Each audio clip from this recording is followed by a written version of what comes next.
네, 오늘 우리가 함께 나눌 말씀은 출애굽기 7장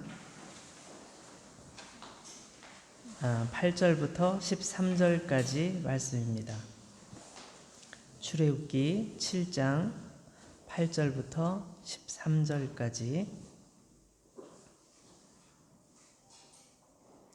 여호와께서 모세와 아론에게 말씀하여 이르시되 바로가 너희에게 이르기를 너희는 이적을 보이라 하거든 너는 아론에게 말하기를 너희 지팡이를 들어서 바로 앞에 던지라 하라. 그것이 뱀이 되리라. 모세와 아론이 바로에게 가서 여호와께서 명령하신 대로 행하여 아론이 바로와 그의 신하 앞에 지팡이를 던지니 뱀이 된지라. 바로도 현인들과 마술사들을 부르매 그 애굽 요술사들도 그들의 요술로 그와 같이 행하되 각 사람이 지팡이를 던짐에 뱀이 되었으나 아론의 지팡이가 그들의 지팡이를 삼키니라. 그러나 바로의 마음이 완악하여 그들의 말을 듣지 아니하니 여호와의 말씀과 같더라. 아멘.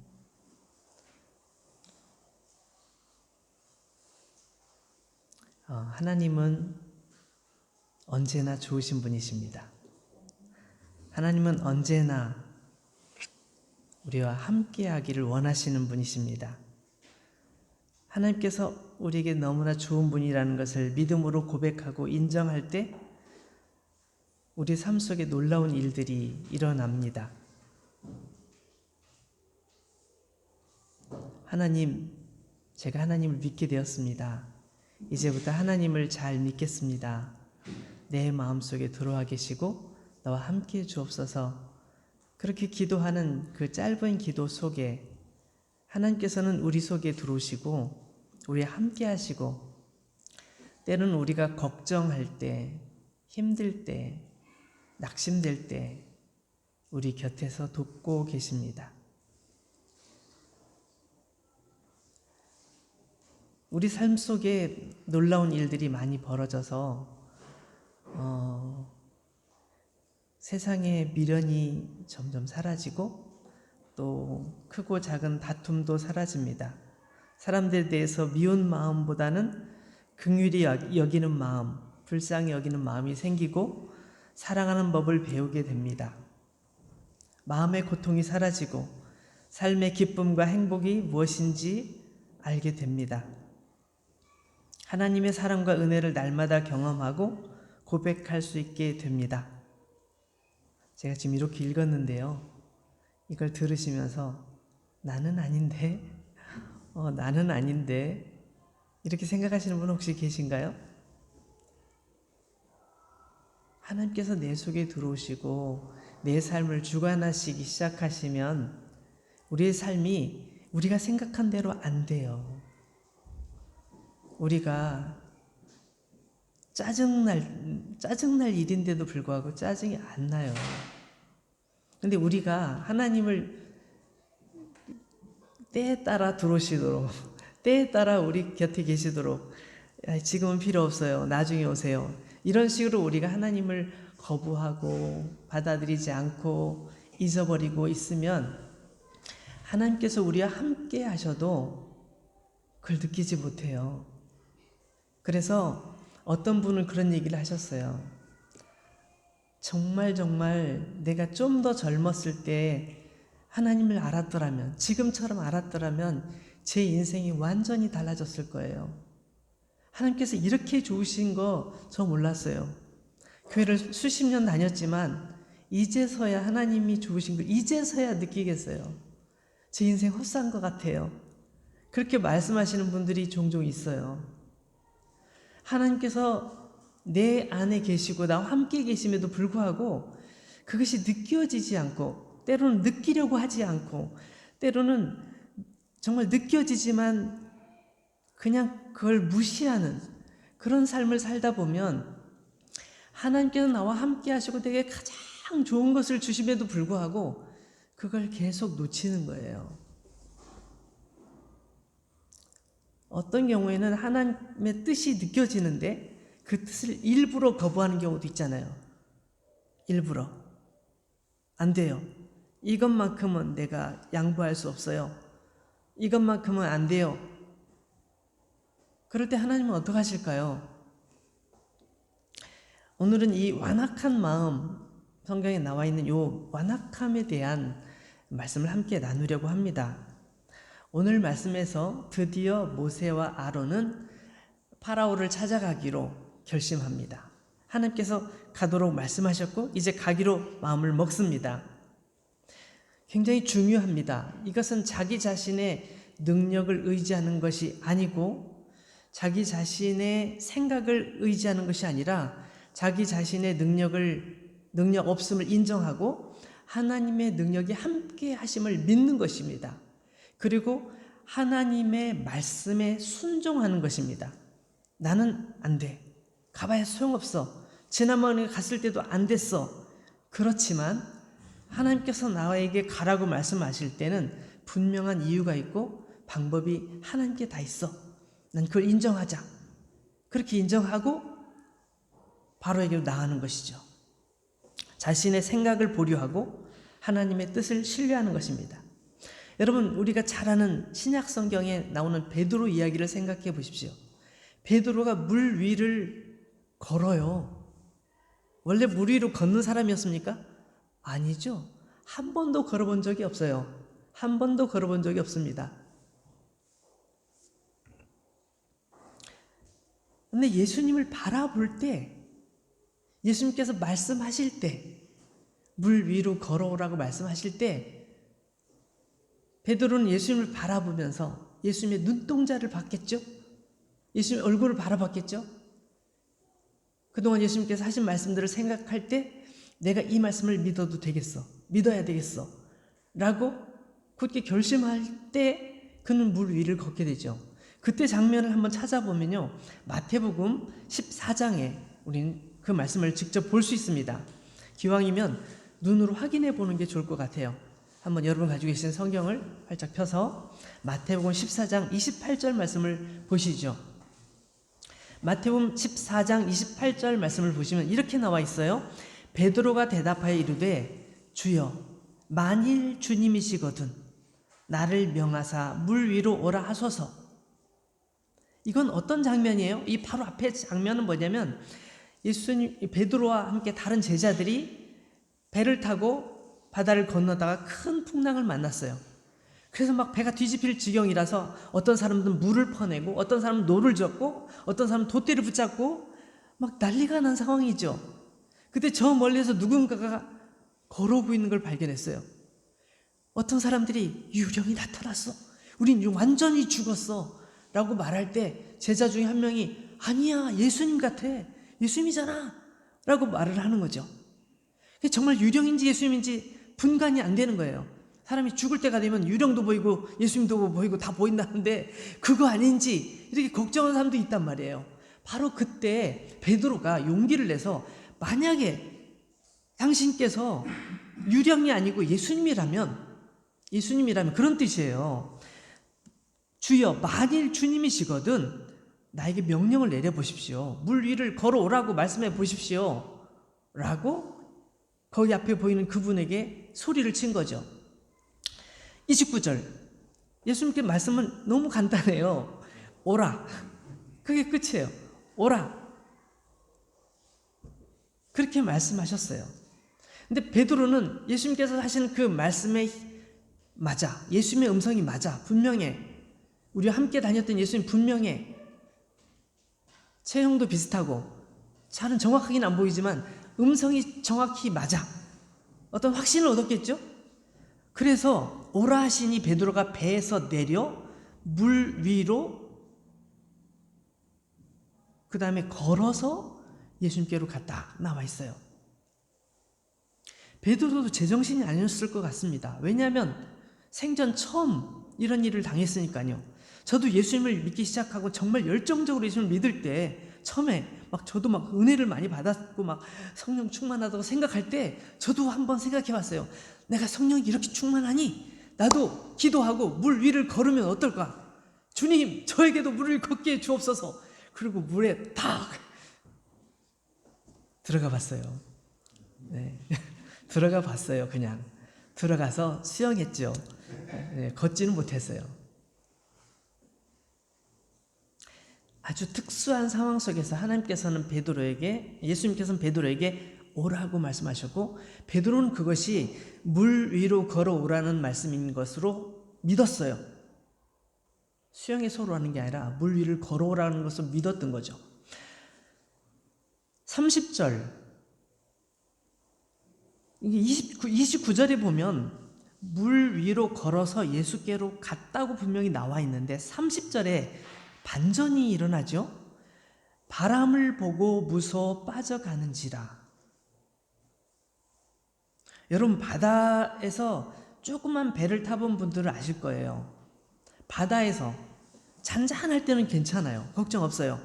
근데 엄청나게 바람이 불고 파도가 칠 때는 정말 조그만 배들은 그냥 뒤집어집니다. 그죠? 그런 사고들 많잖아요. 조그만 배들은 그냥 넘어져요. 제가 바다에서 살아봐서 알아요. 바다 한가운데 있는 섬에서 어렸을 때 살았는데, 풍랑이 많이 치는 날 바닷가에서 이렇게 바라보고 있으면 저기 배가 오고 있어요. 제가 살고 있는 그 시골 섬은 아주 조그만 섬이었고 사람들도 부자들이 없었어요. 부자들이 그나마 부자들이 배를 가지고 있는 부자들인데, 배 크기가 여기서 저 끝까지만큼도 안 가요. 뭐 그 정도 돼요. 그게 제일 큰 배예요. 그러니까 아주 큰 배는 아니죠. 그런데 파도가 크게 치면요, 이 배들이 저기서 올 때 물속으로 쑥 들어갔다가 쑥 올라왔다가 이렇게 파도에 따라 미끄러지면서 배가 이렇게 쓰러질 듯 옆으로 기울어지면서 내려가다가 안 보여요. 빠진 거야. 물에 빠진 거 아니야? 좀 있으면 탁 올라와요. 되게 무섭습니다. 그런 배를 한번 타보세요. 멀미 안 하는 사람은 정말 대단한 사람이에요. 그래서 제가 그 어린 시절에 그 배를 타면서 멀미 안 하시는 그 배의 선장님과 그 선원들을 보면서 와, 정말 대단하다. 정말 대단하다 생각했어요. 근데 바람이 크게 불고 그 당시에 그렇지 않아도 배 타고 가는 배가 뒤집어질까 봐 다들 걱정하고 있었던 그 상황이 멈춘 게 아니거든요. 그 상황 속에서 베드로가 물 위로 걷고 있었던 거죠. 근데 불어오는 바람과 치는 파도에 물방울이 얼굴에 튀지 않았겠어요? 제 생각엔 그랬을 것 같아요. 물이 팍 얼굴에 치면 무섭지 않을까요? 저는 이 30절을 읽어보면서 그렇게 생각했어요. 바람을 보고 무서워 빠져가는지라. 그러니까 바람과 파도와 그 물방울에 얼굴이 부딪히면서 너무 무서운 거예요. 물에 빠지면, 그 파도 속에 물에 빠지면 나오기 힘들거든요. 베드로는 어부라 너무 잘 알아요. 빠지면 죽어. 죽으면 끝이야. 이 생각이 순간 스치고 지나가면서 예수님을 바라보고 걷던 그 믿음이 순식간에 잃어버린 거예요. 그 순간의 찰나가 그를 물에 빠지게 합니다. 제가 물에 빠진 이유도 그 같아요. 물에 안 빠질 줄로 믿습니다. 믿습니다. 그러기 딱 걸었지만 그래도 빠질 거야. 안 빠질 일이 있어? 예수님도 없는데. 뭐 그런 마음 안 먹고 기도 열심히 하고 했지만 빠지더라고요. 어쨌든 베드로는 그 순간적인 찰나에 바다 위를 걷기도 하고 거기 빠지기도 했어요. 31절, 예수께서 즉시 손을 내밀어 그를 붙잡으시며 이르시되 믿음이 작은 자여. 여기 왜 빠졌는지 이유가 나오는군요. 믿음이 조금 전까지는 막 정말 있는 것처럼 보였는데 파도가, 바람이 피부에 느껴지니까 그 믿음이, 작은 믿음이 사라져버리고 만 거죠. 믿음이 작은 자여 왜 의심하였느냐. 그리고 예수님께서 베드로의 손을 잡고 같이 배 위에 올라가셨는데 32절 보니까 배 함께 오르심에 바람이 그치는지라. 그러니까 여기 바람이 불고 파도가 치고 이 했던 모든 일들은 예수님과 연관이 있다 없다? 연관이 있다. 예수님께서 그 바람을 불게 하셨다? 아니다? 불게 하셨다 해도 틀리지 않은 거예요. 이상하게 예수님께서 배에 오르시자마자 딱 그쳐버리고 바다가 잔잔해지는 거죠. 이걸 과학적으로 설명할 수 있을까요? 우리는 과학적으로 설명하기 어려워요. 그러나 이것은 너무나 놀라운 사실이었고 그 배에 탔던 예수님의 모든 제자들이 함께 목격했던 사실이에요.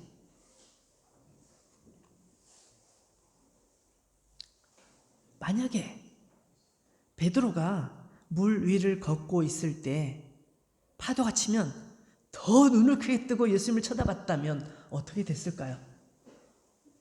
주님, 금방 갈게요. 좀만 참아주세요. 이러고 걸었으면 어떻게 됐을까요? 아마 어쩌면 베드로는 예수님의 손을 잡을 때까지, 예수님의 얼굴을 확인할 때까지 안 빠졌을 수도 있어요. 사실 이게 우리의 모습이거든요. 우리의 모습이에요. 우리가 은혜를 누리고 기쁨을 누릴 때는 주님만 따라갈게요. 주님만 의지할게요. 내 평생 주님을 배신하지 않을게요. 라고 말하지만 정말 어려운 일이 딱 닥쳐오면 그때는 정말 고민하게 돼요. 그 기도하고 하나님 제 기도를 들어주세요. 주님 저를 도와주세요. 그렇게 기도하는데 계속 기도하는데도 안 되면 그때부터는 조금씩 의심해요. 내가 기도를 잘못하나? 아니 내가 기도하는데 예수님께서 거절하시나? 이런 다양한 생각들을 하게 되는 거죠. 그래서 이 주님과 함께 동행하는 데는 큰 믿음이 필요해요. 우리 구약 성경에 에스더라는 성경이 있죠. 에스더. 에스더는 황제의 아내였어요. 황후였어요. 정말 대단한 사람이었죠. 근데 그 나라에는 법이 있었어요. 어떤 법이 있었냐면 아무리 황제의 부인이라 할지라도 황제가 이리 와. 내 방으로 들어와. 나와 같이 밥 먹자. 말하기 전에 황제에게 나가면 죽어요. 죽어요. 그런 규칙이 있는 나라였습니다.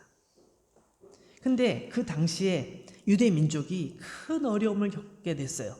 유대 민족 전체를 몰살하려는 어떤 나쁜 하만이라는 장군이 음모를 꾸며서 왕에게 허락을 다 받고 왕의 도장까지 다 받아서 전국에 담화문을 전부 다 붙여놨어요. 몇 월 며칠 날 유대인을 다 죽여버린다.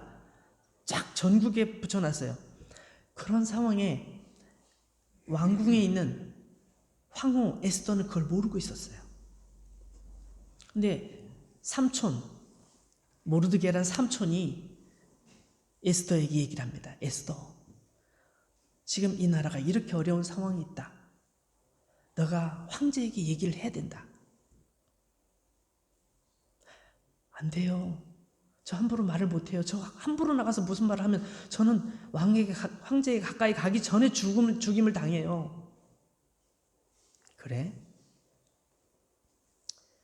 너가 거절한다면 하나님께서는 다른 방법으로 우리 민족을 구원하실 거야. 그렇지만 너는 살 생각을 말아라. 넌 살지 못하게 될 거야. 이렇게 약간 조금 엄숙하게 얘기를 했어요. 그때 에스더가 하는 말이 있어요.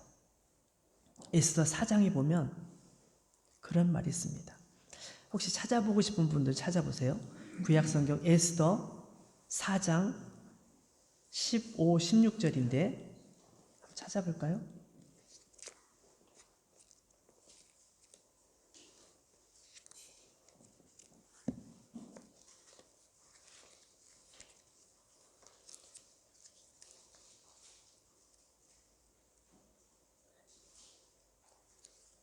네, 에스더.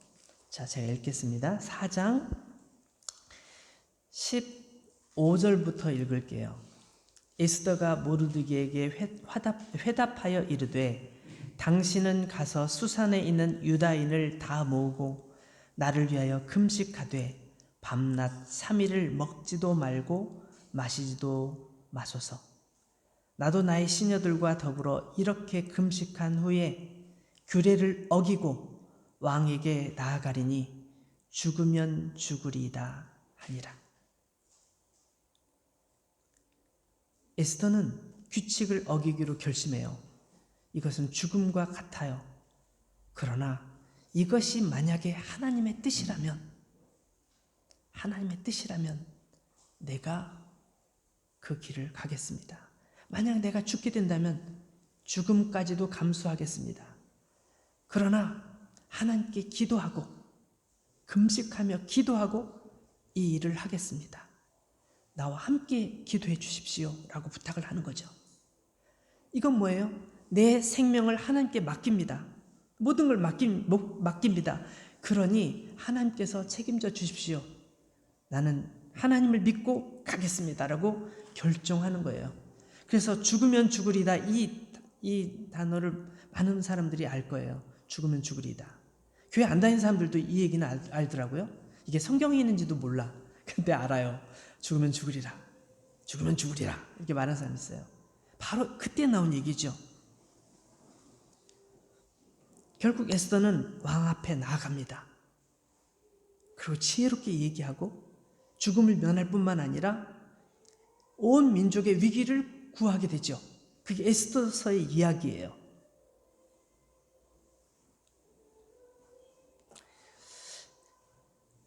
모세와 아론이 파라오에게 나간다는 것, 바로 이집트 왕에게 나간다는 것은 바로 그런 의미를 가지고 있습니다.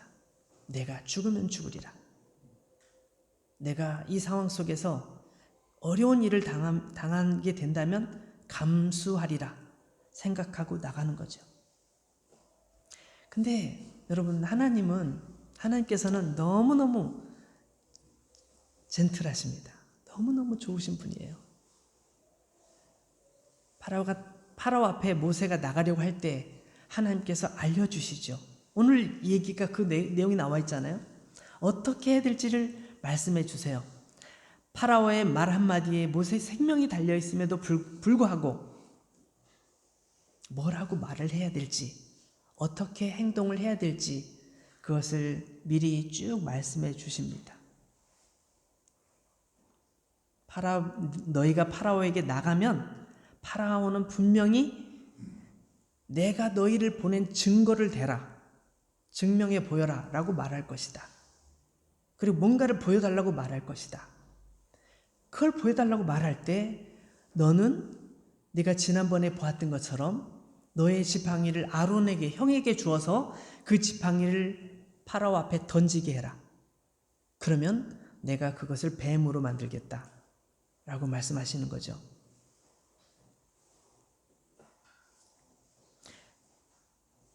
이미 답은 다 나와 있어요. 파라오에게 가면 파라오는 이렇게 말할 거고, 이런 요구를 할 거고, 그럼 너는 이렇게 할 거고, 그러면 파라오는 그것을 보고 하나님께서 보내신 것을 인정할 수밖에 없을 것이다. 답이 나와 있어요. 그러니까 어떤 면에서는 하나님에 대한 믿음만 가지고 있다면 문제는 어려운 건 없어요. 어려운 건 없습니다. 가면 돼요. 그래서 가는 거죠. 제가 이 말씀을 준비하면서 제가 정말 존경하는, 지금도 생각나는 고등학교 때 선생님이 떠올랐어요. 제가 우리 교회 와서 몇 차례 그분에 대해서 말씀드린 적이 있는데, 그분은 그 교련 선생님이셨어요. 교련 선생님. 옛날 우리 때는 교련이라고 해가지고 고등학교 때도 군사훈련 했어요. 왜냐면 남북 간의 관계가 너무 그때는 더 안 좋았기 때문에 군사훈련을 고등학생도 했습니다. 교복을 교련복이라 해가지고 그 군복 비슷한 거 입고 훈련을 했어요. 근데 그 교련 선생님은 독특했어요. 보통 체육 선생님이나 교련 선생님들은 엄청나게 좀 힘들게 하잖아요. 막 때리기도 하고 막 기합도 주고, 우리 때는 그렇게 했거든요. 근데 그 선생님은 좀 달랐어요. 여러분, 오늘 여러분이 서 있는 이유는 같이 걷는 행군 이걸 할 겁니다. 여러분이 걸을 때 발을 맞추고 함께 걸을 건데, 이 훈련을 통해서 이렇게 하면 우리가 이런 결과를 얻을 수 있습니다. 아시겠죠? 함께 하겠습니다. 준비, 앞으로 끝! 딱 하는 거예요. 그러다 이제 또 구보도 하고. 근데 이분은 항상 같이 하는 거예요. 우리가 같이 해요. 그리고 미리 설명을 잘 해줘요. 이걸 하면 이렇다. 우리 짧게 하고 쉬자. 그래가지고 10분 정도 훈련 제대로 하면 나머지는 다 쉬는 거예요. 놀아요. 그러니까 이 선생님은 너무 좋은 거예요. 이 선생님하고 같이 수업하는 날은 앞에 정신 차리고 바로만 하면 나머지 시간 다 휴식 시간인 거예요. 그리고 한 번도 꾸중하지 않아요. 항상 정확하게 가르쳐주고 틀린 부분 정확하게 수정해 준 다음에 그대로 되면 쉬어, 스톱, 놀아 이렇게 말씀하셨던 거예요. 너무너무 좋아했어요. 근데 나중에 보니까 그분이 교회 다니시는 집사님이셨어요. 역시 집사님은 뭔가 달라. 제가 그런 생각을 했었죠. 하나님께 배워서 그런가 봐요. 그분은. 그래서 제가 그걸 보면서 맞아. 스승은 저래야 돼. 정말 다른 선생님들은 몽둥이를 항상 들고 다니거든요. 몽둥이. 이리 와. 차렷. 열중 쉬어. 한 다음에 몽둥이를 타타타닥 때리면 막 폭이 폭 그렇게 자라요. 우린 그럴 때 많았어요. 진짜라니까요. 몽둥이를 요만한 걸 갖고 다니셨어요. 제가 아는 어떤 선생님은. 딱 들으면 딱 이렇게 올라오잖아요. 그러면 열중 쉬어 한 다음에 이마에 대고서 탁 딱 치면 드르륵 드럼 치듯이 두두두둑 하면서 여기 이렇게 쭉 올라오는 게 느껴져요. 그랬어요. 근데 그런 시대에 선생님 중에 그런 분이 계시더라고요. 와, 이분은 정말 멋있는 분이다라고 생각했는데 우리가 그분이 시키는 대로 열심히 따라서 하죠. 왜냐하면 정말 그분 말씀은 버릴 게 하나도 없으니까. 근데 그분이 예수님을 믿는 사람이었대. 멋있지 않아요? 여러분도 그런 사람이 되고 싶지 않으세요? 성경에 보면 예수님도 늘 그러셨어요. 예수님 믿는 사람이 다 그런 거 보면 예수님 당연히 그러셨겠죠? 예수님께서는 우리 잘 알잖아요. 요한복음에 보면 예수님께서 최후의 만찬을 하실 때 식사를 다 하신 다음에 요한복음 13장에 나오는데요. 제자들의 발을 씻어주세요. 그죠? 허리에다 수건을 동이시고 큰 대야에다 물을 떠다가 딱 제자들 발 앞에 놓고 무릎 꿇고 앉아서 제자들의 냄새나는 더러운 발을 씻어주세요. 야, 내 발 좀 씻어봐라. 이 나이 내가 하리? 이렇게 말할 수 있잖아요. 선생님이니까. 근데 아니에요. 제자들의 발을 다 씻어주세요. 베드로는 뭐라고 그래요? 베드로? 예수님이 이러시면 어떡합니까? 제가 할게요, 제가. 진짜 예수님 이러시면 안 됩니다. 막 이렇게 얘기하잖아요, 베드로가. 근데 그때 베드로에게 내가 너의 발을 씻어주지 않으면 넌 나하고 상관이 없는 사람이야. 이게 무슨 뜻이지? 베드로가 아무 말 못하고 예수님께 발을 내놓습니다. 예수님께서 모든 제자들의 발을 다 씻어주신 다음에 하신 말씀이 있어요. 제가 그걸 한번 읽어보겠습니다. 요한복음 13장 13절에 나와 있는 말씀인데 13장 13절 외우기 쉽네요. 요한복음 13장 13절 말씀. 너희가 나를 선생이라 또는 주라 하니 너희 말이 옳도다. 내가 그러하다. 내가 주와 또는 선생이 되어 너희 발을 씻었으니 너희도 서로 발을 씻어주는 것이 어떻다? 옳다. 내가 너희에게 행한 것 같이 너희도 행하게 하여 본을 보였노라. 이 당시에 제자들은 왜 예수님께서 우리 발을 씻어주시는지 몰랐어요. 근데 예수님께서 십자가에 죽으시고 다시 부활하신 후에 그때 알게 됐죠. 예수님께서 우리의 발에 더러운 때를 씻어주신 것은 우리의 죄를 씻어주시기 위한 예수님의 제스처였구나. 그것을 이렇게 시범으로 퍼포먼스로 보여주신 거였구나. 그때 안 거예요. 그리고 이 말씀이 다시 생각나는 거죠. 내가 너희의 죄를 씻어준 것처럼 너희도 너희의 친구의 죄를 용서해줘야 돼. 씻어줘야 돼. 너 그 친구를 보면서 넌 나에게 죄가 없어. 난 다 용서했어. 왜? 예수님께서 나를 용서해 주셨으니까 나도 널 용서할 거야. 이렇게 하라는 거예요. 이렇게 하라고 지금 시범을 보여주시면서 알듯 말듯한 말씀을 해주셨던 거죠. 나중에 알게 됐어요. 이게 그 뜻이었구나. 알게 된 거예요. 하나님께서도 그러셨던 것처럼 예수님께서도 그러셨어요. 예수님께서 그러셨던 것처럼 하나님께서도 모세와 아론에게 다 알려주시고 걱정하지 마. 내가 함께 갈 거고 내가 나의 능력을 나타낼 거니까 너는 걱정하지 말고 바로 앞에 가서 내가 시키는 대로 해 라고 말씀하신 거죠. 그러니까 모세나 아론은 당당한 거예요. 우리만 보내시는 것이 아니라 하나님께서 함께 가시고 하나님께서 일을 하실 거니까 당당한 거예요. 역시 하나님께서 말씀하신 것과 같은 상황이 벌어집니다. 파라오는 모세에게 말합니다. 내가 하나님을 모르는데 하나님께서 너희를 보내셨다는 것을 어떻게 믿으라는 말이냐? 나에게 그것을 증명해 보여라.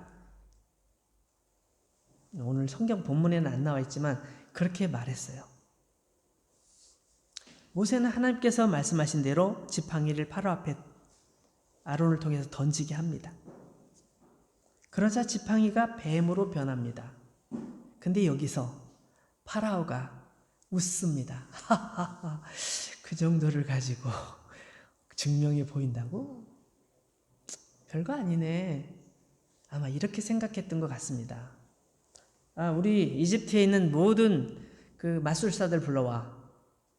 지혜로운 사람 불러와. 다 불러와. 그래가지고 그 마술사들을 데려다 놓고 그들도 지팡이를 던지게 합니다. 그러니까 어떻게 돼요?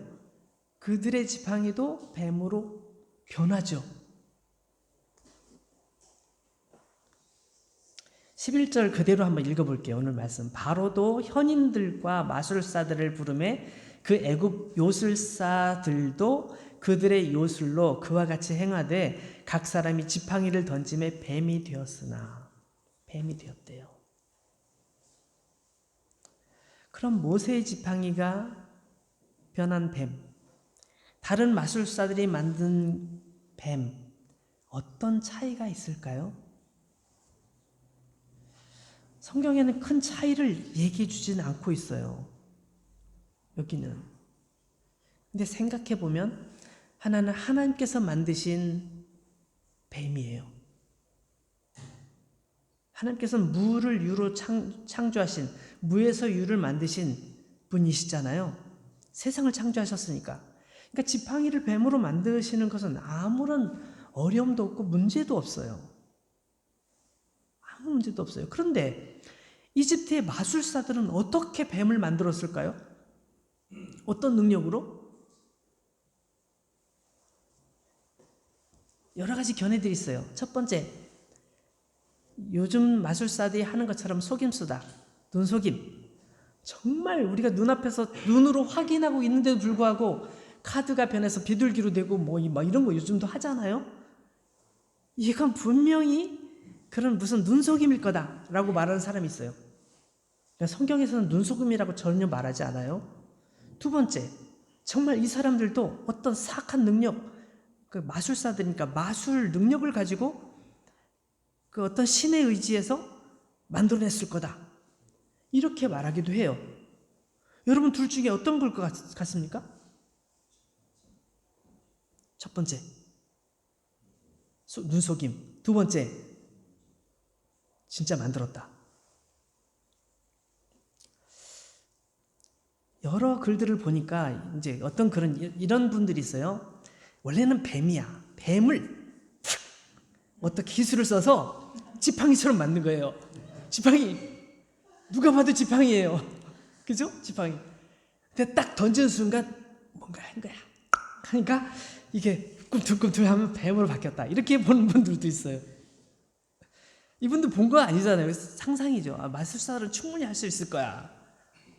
뱀을 이렇게 기절시키거나 어디 침 흘러가지고 꼼짝 못하게 쫙 이렇게 한 다음에 거기 가서 경혈을 풀어주면서 그러니까 움직였다. 아니야. 사탄의 능력이야. 사탄. 요즘도 그 정말 흑마술이라는 게 있잖아요. 귀신의 힘을 빌어서 뭔가 하는 그런 사람들이 있다잖아요. 전 직접 보지는 못했는데 귀신의 힘으로 한대요. 엄청난 힘이 있대요. 뭐 그런 어떤 걸까요? 어떤 학자들은 이렇게 얘기합니다. 그것은 그 마술사들이 진짜로 뱀을 만들었다. 이건 굉장히 유명한 그 주장이에요. 거의 설득력이 제일 높다고 말할 수 있어요. 마술사들이 진짜로 뱀을 만들었다. 어떻게? 사탄의 능력으로. 그런데 하나님께서 그것을 허용하셨다. 허용하셨다. 그래서 저는 모르겠어요. 어떤 게 답인지 저는 모르겠어요. 성경에서 밝히지 않아요. 사실 그게 중요한 게 아니거든요. 그 중요한 건 뒤에 나와 있습니다. 이건 중요한 게 아니에요. 어쨌든 그래서 뱀이 턱 등장하는 거죠. 근데 성경에 나와 있는 이 내용 중에 차이점을 느낄 수 있는 건 있어요. 뭐죠? 모세의 지팡이의 모세의 지팡이가 아론의 지팡이가 그 마술사들의 지팡이들을 삼켰다, 먹어버렸다. 뭐 나와 있죠? 그러니까 뱀이라고 안 하고 지팡이라고 말하는 건 너무 재밌어요. 지팡이가 지팡이를 삼켰다고 말하고 있어요. 어쨌든 그렇게 상황이 종료됩니다.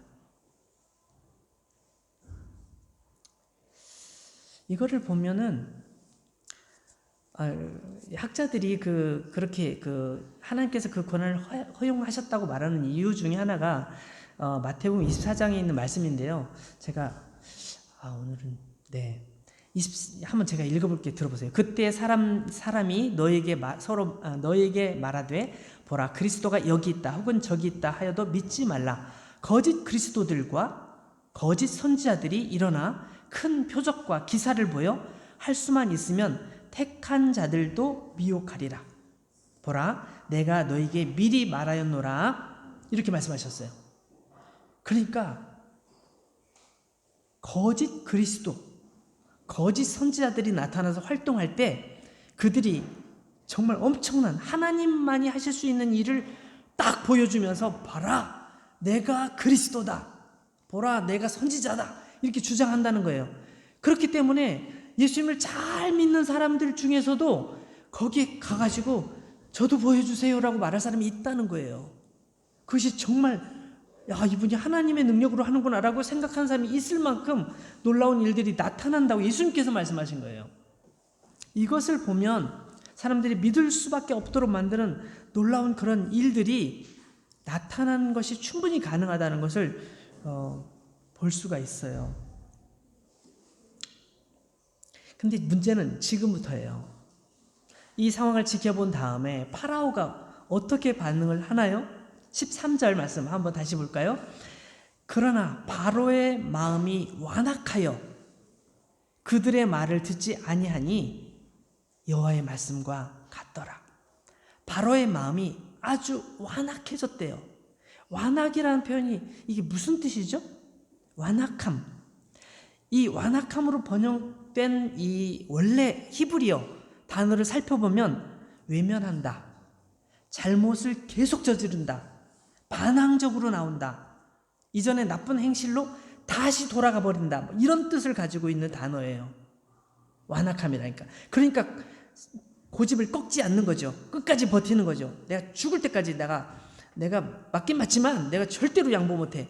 내 자존심이 있지, 내가 오기가 있지, 나도 끈기가 있지, 막 이러면서 버티는 거예요. 파라오의 마음이 성경에는 완악하다. 이 완악하다는 단어가 몇 번 더 사용돼요. 나중에 읽다 보면 또 나옵니다. 파라오의 마음속에 하나님께서 이 사람들을 보내신 게 맞네? 라고 마음속으로는 조금은 인정하고 싶지 않지만 어쨌든 그게 느껴지지만 인정하지 않는 거죠.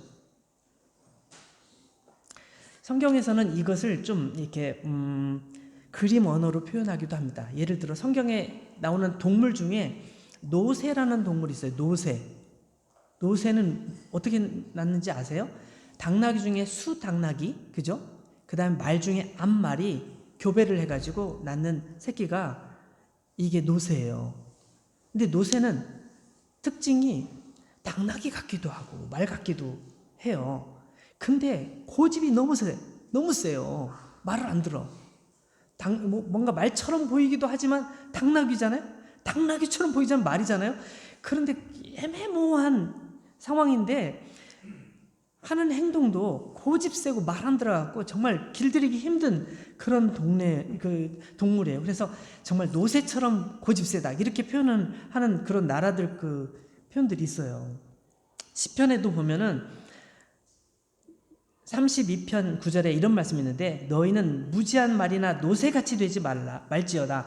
그것들은 재갈과 굴레로 단속하지 아니하면 너에게 가까이 가지 아니하리로다. 그러니까 노새를 보면 이게 완악함이라는 게 저런 거구나. 저는 이 말씀을 생각하면서 옛날에 키웠던 염소가 생각났어요. 저희 집에 염소를 여러 마리 키웠는데, 짐승들을 여러 종류의 짐승들을 많이 키웠는데, 제가 염소를 항상 이렇게 끌어다가 이렇게 산에다 매놓고 이제 학교 가고 또 다녀오면 또 풀 뜯기고 이렇게 했었어요. 어렸을 때. 근데 이 염소라는 동물은 너무 이상해. 그래가지고 여기다 나무에다 딱 매놓고 풀이 이렇게 있으니까 풀 먹어라 이렇게 놓고 갔다 와보면 여기 풀은 다 그대로 있는데 여기 있는 조그만 나무에 몸을 돌돌돌돌 감아서 이러고 있어요. 하루 종일 굶은 거예요. 왜 그런지 모르겠어요. 한두 번이 아니에요. 정말 너는 여기 이 많은 풀 놔두고 여기서 놀지 왜 여기서 꼭 이러고 있니? 제가 그렇게 생각한 지 한두 번이 아닌데 그 집이 또 되게 세요. 이게 끌고 가려면 말도 안 들어요. 그래서 여러분 양과 염소 그렇게 얘기하잖아요. 저는 그게 너무 이해가 잘 되는 게 양은 정말 순하다는데 염소는 순하지 않아요. 되게 막 들이받으려고 하고 고집도 세고 말도 안 들어요. 그래서 저는 이 완악함이 전 염소 보고 생각했는데 어쨌든 그런 거죠.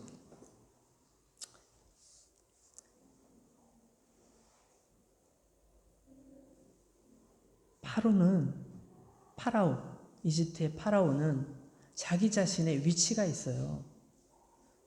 온 이집트 뿐만 아니라 이집트와 연결된 모든 나라들이 파라오를 신으로 여기고 다 존경해요. 근데 자존심이 있지. 내가 이거 하나 봤다고 하나님을 인정해? 나보다 더 높은 신이 있다고 인정해? 난 싫어. 내가 왜 그렇게 해? 이게 파라오의 기본적인 마음이에요. 그래서 하나님께서 사인을 주시는데, 분명한 사인을 보여주시는데 인정하고 싶지 않은 거예요. 앞으로 더 큰 어떤 대가를 치러도 난 견딜 수 있어. 난 이 제국의 황제니까, 난 태양신이니까 라고 계속 말하고 싶은 거예요. 그래서 다음부터 나오는 10가지 재앙을 계속 맞으면서도 끝까지 버티는 거예요. 내가 반드시 전쟁을 회복할 거야. 원수를 갚을 거야. 심지어는 나중에 나와요. 이 바로의 신하들이 찾아와고 왕이시여 지금 정신 있습니까 없습니까? 이 나라 망했어요. 그렇게 얘기하는데 말 안 들어요. 여러분 신하들이 와서 그렇게 말할 정도 되는 거는 신하들이 거의 반역 수준인 거예요. 반역 수준. 대드는 거니까. 그죠? 황제에게.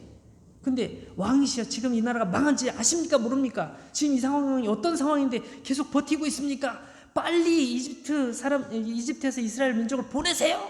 막 강요하다시피 합니다. 나중에 어쩔 수 없이 이제 보내지만.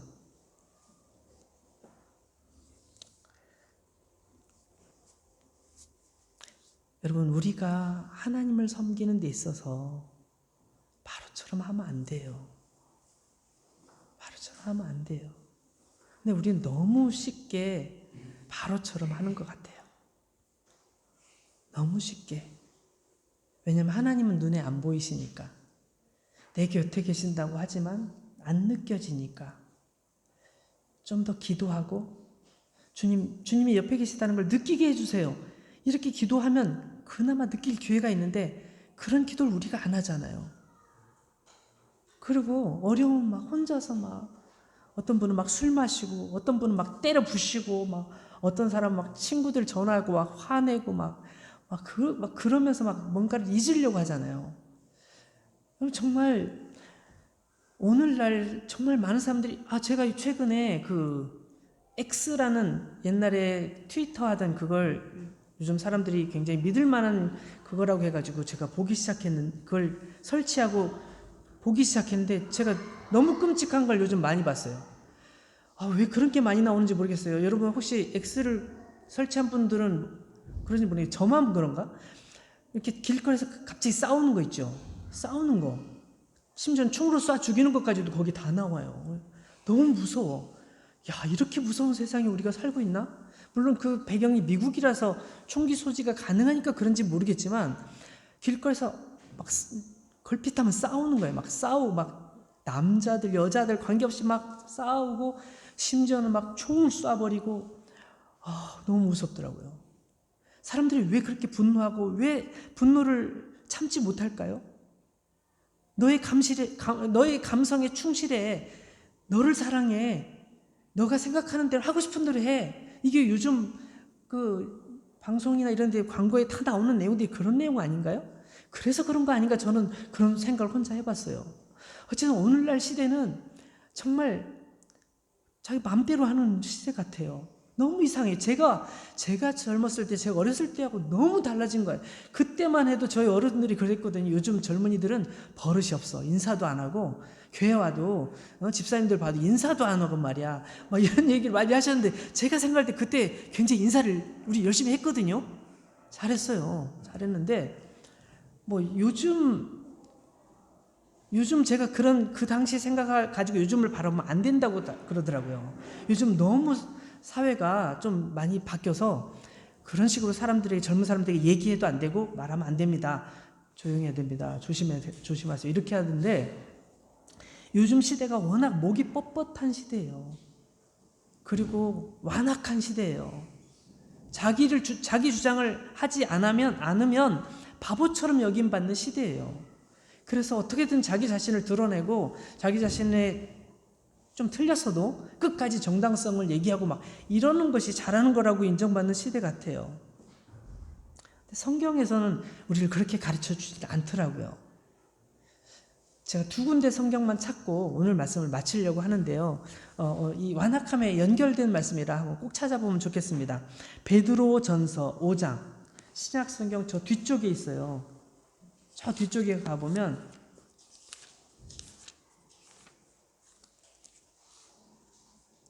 베드로 전서 5장 6절 말씀을 보겠습니다.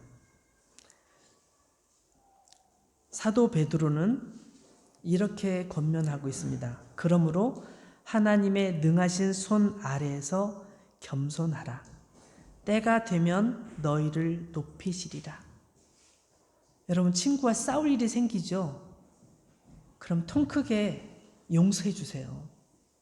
왜냐하면 예수님께서 날 용서해 주셨으니 내가 그까짓 거 용서 못해? 이런 마음을 먹고 용서해 줘 보세요. 그래, 내가 너 용서할게. 그래, 내가 잘못했어. 그래, 내가 사과할게. 내가 사과할게. 그렇게 말하고 용서해 줘 보세요. 베드로 사도는 뭐라고 얘기하냐면 때가 되면 너희를 높이시리라 그러셨어요. 때가 되면 너희를 높이시리라.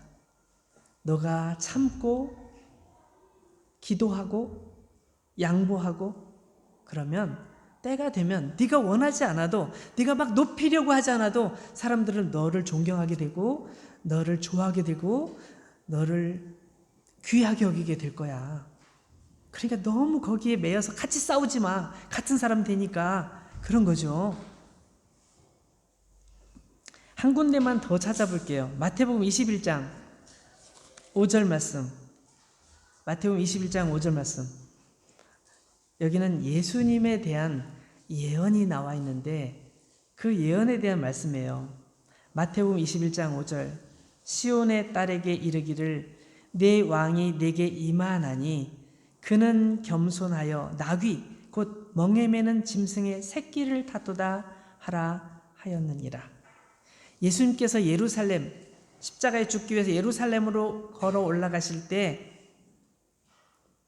아주 어린 나귀 한 번도 그 등에 짐을 싣거나 사람을 태운 적이 없는 어린 나귀를 타고 올라가셨어요. 사람들은 생각했죠. 예수님께서 예루살렘에 올라가실 때는 하얀 말을 타고 당당하게 왕처럼 그렇게 올라가셔서 진정한 유대의 왕이 되셔야 되는 거 아닙니까? 라고 사람들은 생각했지만 No, 아니야. 이것도 하나님께서 나에게 말씀하신 거야. 나에 대해 예언한 거야. 그래서 나는 어린 나귀를 겸손한 나귀를 타고 겸손한 왕으로 예루살렘에 올라갈 거야. 이렇게 예수님께서는 나귀를 타고 올라가셨어요. 하나님 앞에 겸손한 예수님. 하나님 앞에 겸손한 예수님의 사람들. 하나님께서는 오늘 이런 사람들을 찾으세요. 예수님도 그렇게 하셨으니까 우리도 그렇게 살아가는 것이 당연하지 않을까요? 너무나 당연하고 우리가 그렇게 해야 되는 거예요. 우리가 높아지려고 하면 높아지는 게 아니고 우리가 겸손히 낮아지려고 하면 하나님께서 우리를 높이셔서 사람들이 존경할 수밖에 없도록 그 사람 우리 가운데 없으면 안 돼. 그분은 꼭 우리 가운데 있어야 돼. 너무 소중한 분이야. 라고 말할 수밖에 없도록 만드신대요. 파라오의 완악함을 버리고 예수님의 겸손함을 선택하는, 그래서 완악한 마음 때문에 자기가 불행해지고 환경이 불행해지고 가족이 불행해지고 모든 사람들이 불행해지는 것이 아니라 겸손함 때문에 하나님께 영광 돌리고 서로 사랑하는 좋은 관계가 되고 많은 친구와 이웃들이 생기고 그로 인해서 하나님의 나라가 확장되어지는 그런 우리 모두가 되었으면 좋겠습니다. 기도하겠습니다.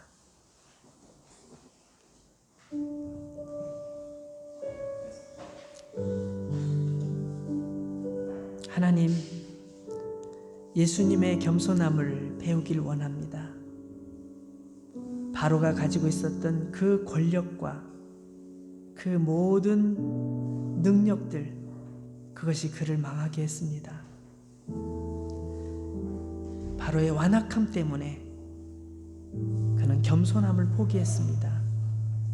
그러나 예수님께서는 모든 것을 다 가지고 계신 분임에도 불구하고 모든 것을 내려놓고 십자가의 길을 가셨습니다. 어린 나귀를 타고 예루살렘으로 올라가셨습니다. 우리는 예수님의 제자입니다. 예수님처럼 겸손하게 해주시고 예수님처럼 용서하게 해주시고 예수님처럼 사랑하게 해주시고 예수님께서 걸어가셨던 그 길을 우리도 걸어갈 수 있도록 우리에게도 은혜를 주옵소서, 겸손함을 주옵소서, 사랑의 마음을 주옵소서. 우리 각자의 기도 제목을 가지고 주님 앞에 기도합니다. 하나님 아버지, 용서와 사랑으로 겸손함으로 주님 나라를 상하는 저희들 되게 해주시옵소서. 주님, 아무것도 아닌 저희들을 부르셔서 주님 우리를 도우셔서 주님 마땅히 할 수 있도록 도와주시고 주님 은혜를 주시옵소서. 아버지 하나님, 아버지 하나님, 아버지 하나님, 하나님 우리의 삶을 왜 이렇게 거짓되고 부패한지, 우리 삶이 얼마나 잘못되었는지, 얼마나 용서하지 못하는지, 얼마나 은혜가 부족한지 주님 우리를 도우셔서 주님 선망을 주셔서 주님 살 수 있도록 주님 살 수 있도록 주님 살 수 있도록 도와주시옵소서.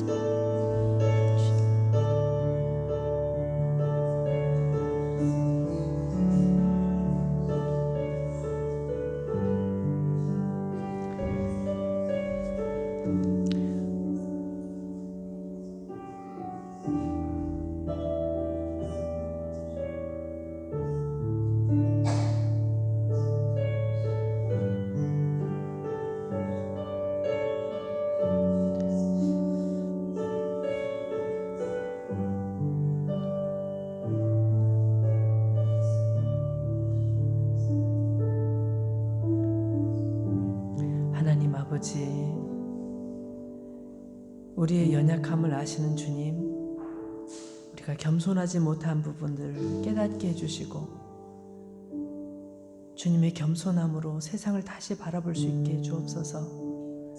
바로의 완악함이 점점점 더 심해지는 것을 우리는 성경을 통해 보는데, 하나님, 우리가 하나님 앞에서 완악하지 않게 해주시고 하나님 앞에서 완악한 마음을 지키려고 고집 피우지 않게 해주시고 하나님 앞에 마음을 열고 우리의 생각을 내려놓고 겸손히 주님을 따라 나아가는 저희들 되도록 도와주옵소서. 예수님의 귀하신 이름으로 기도드립니다.